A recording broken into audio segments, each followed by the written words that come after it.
High বন্ধুরা, রাস্তায় যেতে যেতে আমাদের বাড়ির সামনে দেখতে পেলাম পেয়ারা। পুরো ওয়াও ওয়াও। তোমাদের হয়তো চোখে পড়ছে না, কিন্তু আমার ঠিকই চোখে পড়ছে।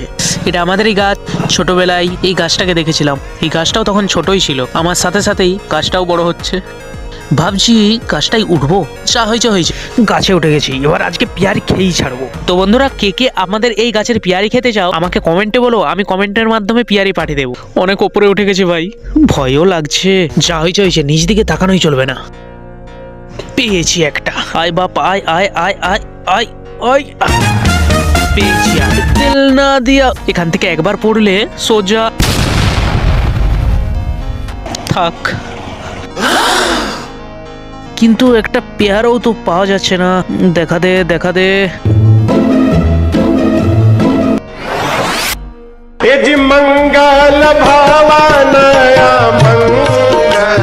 আমাকে মারবে বলে রেডি হয়ে গেছে ভাই। শান্তিতে পেয়ারাও পারতে দেবে। প্রকৃতি মনে হয় আজ মুডে নেই। দেখুন অবস্থা। একটা পেয়ারাতে হাত দিয়েছি, অমনি পেছন থেকে একটা ডাল অ্যাকশন হিরোর মতো তেড়ে আসছে।